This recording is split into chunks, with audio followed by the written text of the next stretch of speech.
give her a name. Oh, yeah. Let's get a look at you.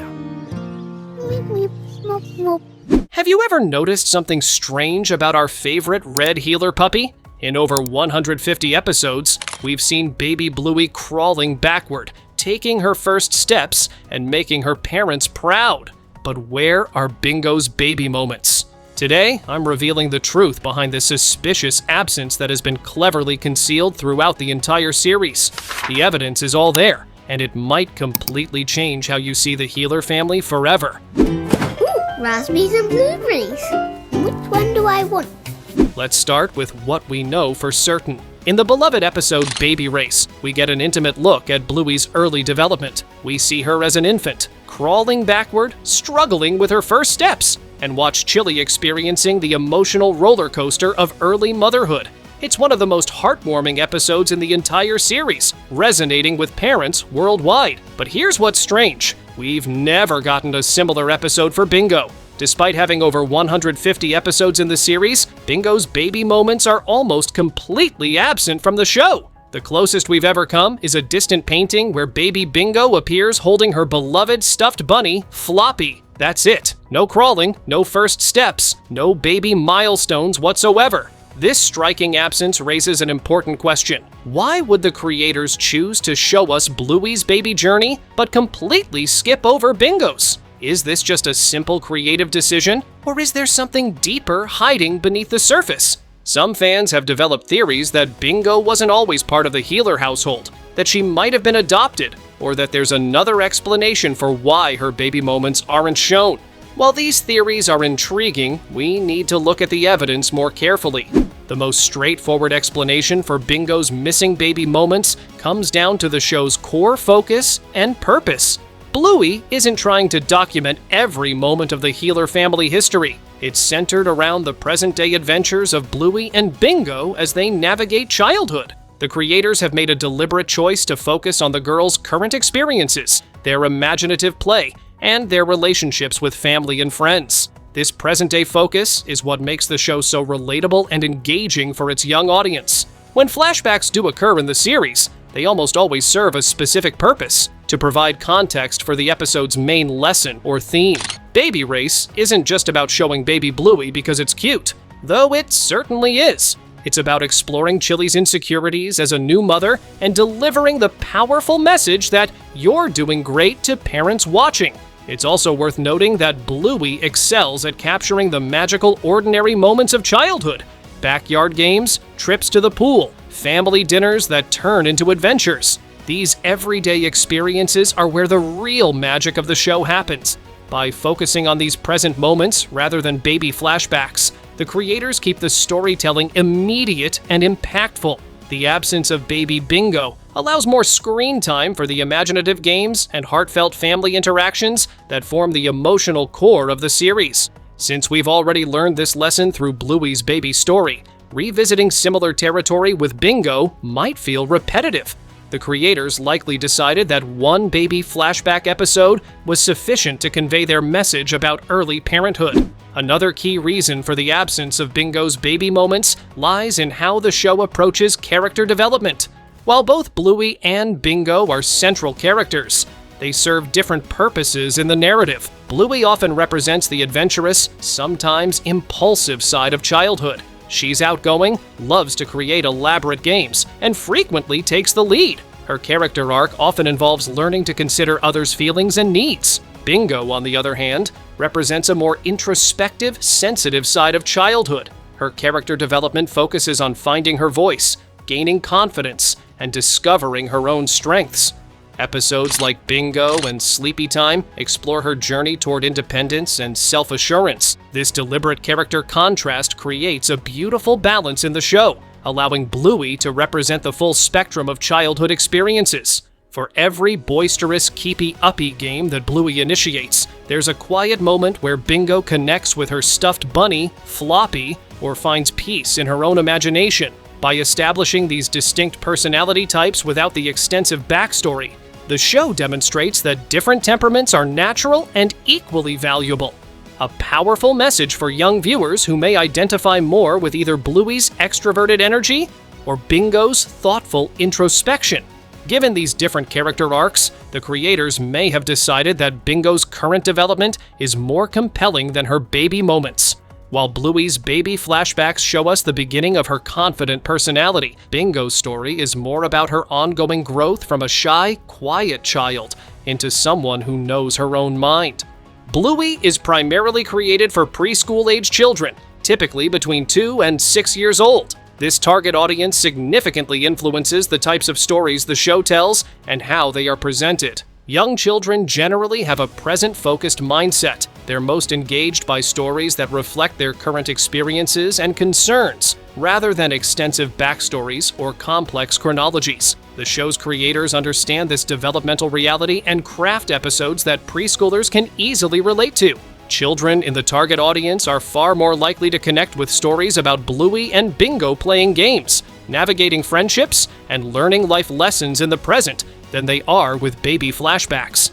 The occasional baby episode works as a novelty, but too many flashbacks might confuse younger viewers who haven't yet developed a strong understanding of past versus present. What's particularly brilliant about Bluey is how it succeeds in creating content that resonates with children while simultaneously engaging parents. The Baby Race episode works because it gives children the joy of seeing Bluey as a baby while offering parents the emotional resonance of Chili's journey through early motherhood. This dual-level storytelling is part of what makes the show so successful. However, maintaining this balance requires a careful selection of which flashbacks to include.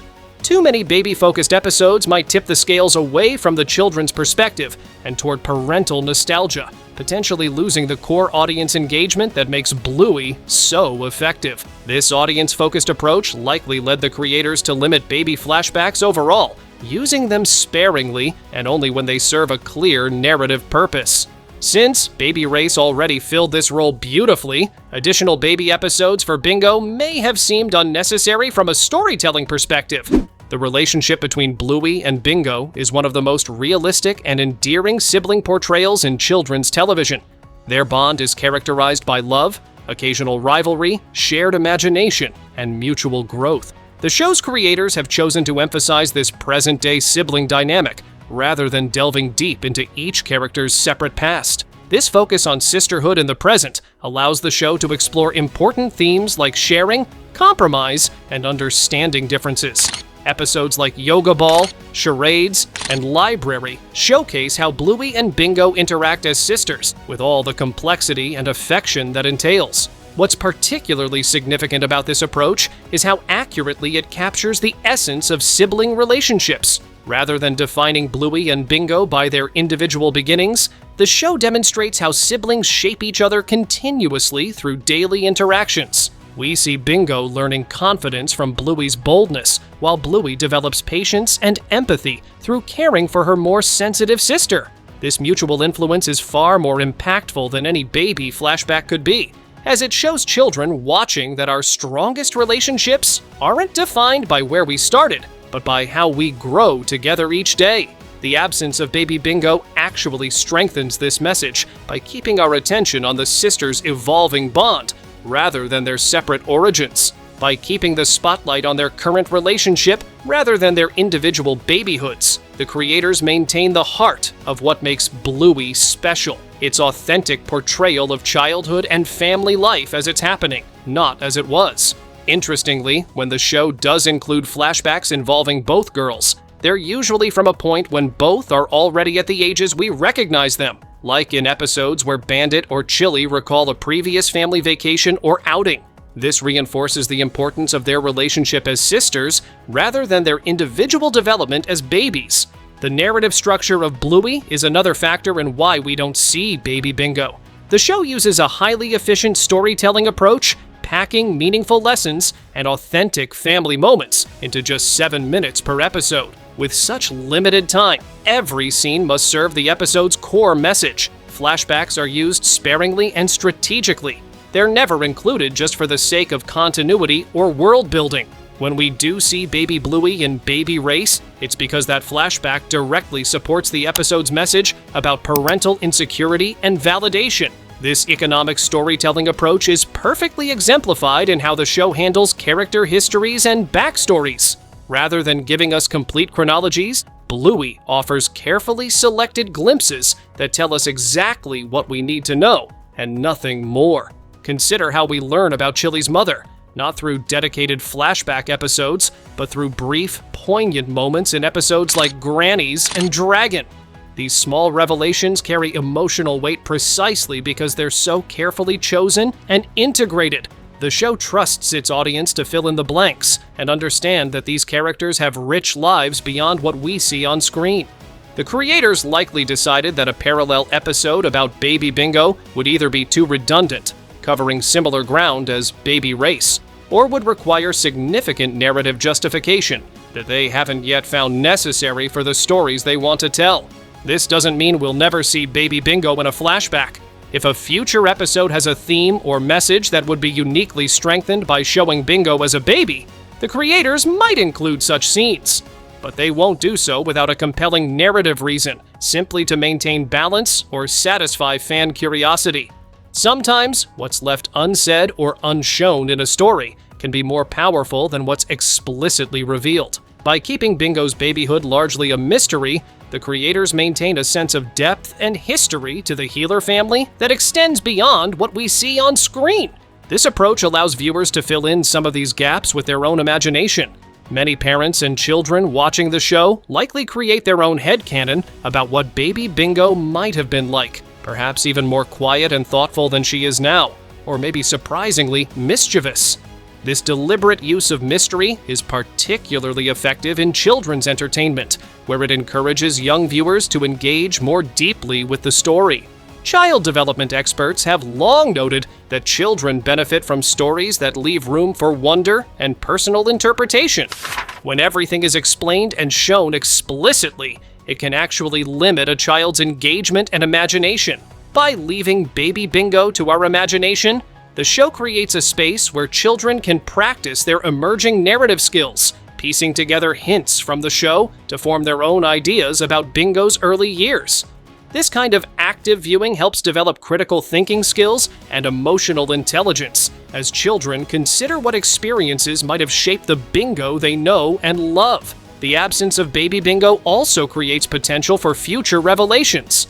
If the show eventually does share glimpses of Baby Bingo, these moments will carry extra significance precisely because they've been held back for so long.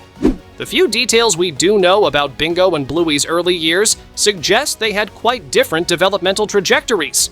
In Baby Race, we learn that Bluey was a late walker, but eventually caught up. Meanwhile, through various comments throughout the series, we understand that Bingo has often been described as the little one who needs extra protection and support. By focusing on Bluey's baby moments in one dedicated episode, and then shifting to show Bingo's ongoing journey toward independence in the present, the show creates a beautiful contrast between the sisters' developmental paths.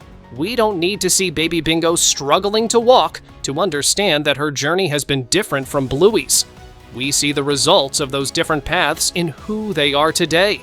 This storytelling approach mirrors real-life child development, where siblings often follow distinctly different paths despite sharing the same home environment.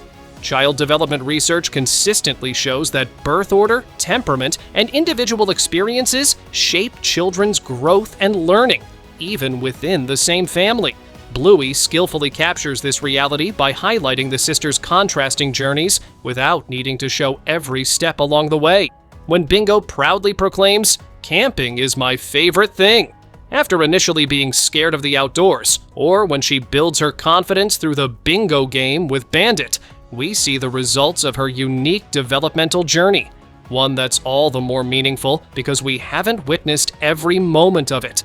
The contrast with Bluey's more outwardly confident approach makes both characters' growth more pronounced and relatable to diverse young viewers. Episodes like Bingo, where she declares, "Bingo is her name," and asserts her independence, or Sleepy Time, where she ventures into the cosmos of her dreams alone, tell us everything we need to know about her growth without requiring baby flashbacks. Bluey is celebrated for its authentic portrayal of family life, and part of that authenticity comes from acknowledging a simple truth. Parents often document their firstborn's milestones more extensively than those of subsequent children. Many parents can relate to having comprehensive baby books, videos, and photo collections for their first child, while the second child might have significantly less early documentation. This isn't because the second child is loved any less. It's simply because parents are busier with 2 children and have already experienced many of these milestones once before. This difference in documentation reflects a broader reality about parenting that Bluey captures beautifully: the evolution of parenting styles between first and second children. Research consistently shows that parents tend to be more anxious, structured, and milestone-focused with their firstborn while becoming more relaxed and confident with subsequent children. We see this clearly in how Bandit and Chili parent Bluey versus Bingo. With Bluey, particularly in flashbacks, they're often shown actively encouraging developmental milestones and celebrating each achievement. With Bingo, their approach seems more focused on emotional support and fostering independence at her own pace. The lack of baby Bingo flashbacks actually reinforces this realistic portrayal of evolving parental approaches, showing us that Bandit and Chili had learned to worry less about documenting every moment and more about simply being present with their second daughter. By showing extensive baby moments for Bluey but not for Bingo, the show subtly reflects this common family dynamic. When Chili was experiencing motherhood for the first time with Bluey, every milestone was novel and documented. By the time Bingo came along, the healers were experienced parents, perhaps less anxious about developmental benchmarks and more focused on the day-to-day joys of family life. This realistic touch adds yet another layer of relatability to the show that parents watching alongside their children can appreciate, even if it's never explicitly discussed. Ultimately, the absence of Baby Bingo comes down to a deliberate creative decision by the show's creators. Joe Brum and the team at Ludo Studio have crafted each episode of Bluey with incredible care and intention. They don't include scenes or storylines without purpose, and they don't follow formulas just for the sake of symmetry. The creative team likely evaluated whether Baby Bingo flashbacks would add meaningful value to the stories they wanted to tell, and decided that, so far, the answer is no. This doesn't reflect any lesser importance for Bingo's character. Quite the opposite. It shows that they respect her character enough to only include moments that serve her overall development and the show's themes. This approach reflects a fundamental principle of great storytelling that sets Bluey apart from many other children's shows: restraint. While many children's programs operate on a more is more philosophy, more characters, more backstory, more explicit explanations, Bluey understands the power of holding back. By not showing everything, by trusting its audience to connect with characters as they are now, rather than through extensive origin stories, the show creates deeper emotional resonance. This restraint extends beyond just Baby Bingo to many aspects of the series. We never see Chili's mother except in drawings. We only get glimpses of Bandit's childhood through brief stories, and we learn about Aunt Brandy's struggles gradually over several episodes. These carefully measured revelations make each new piece of information feel special and earned rather than expected or formulaic. The absence of Baby Bingo is part of this larger storytelling philosophy that prioritizes emotional impact over completeness. What makes Bluey exceptional among children's programming is precisely this thoughtful approach to storytelling. The creators don't feel obligated to give equal screen time to every concept or to follow predictable patterns. Instead, they trust their creative instincts and focus on crafting authentic, meaningful stories that resonate with their audience. This creative integrity is what has earned Bluey its devoted following among both children and adults. Fans trust that every creative decision, including the decision not to show Baby Bingo, is made with purpose and care. So, cheeky dogs, what do you think? Is the absence of Baby Bingo just a clever storytelling decision, or could we still see some Baby Bingo moments in future episodes? Share your predictions in the comments below. We absolutely love reading your theories. And a massive thank you for supporting our growing channel. It means the world to us. If you enjoyed this breakdown, don't forget to smash that like button before the algorithm buries us. Oh, and before you go, check out our deep dive into everything we know about Bingo's child. You won't believe what you missed.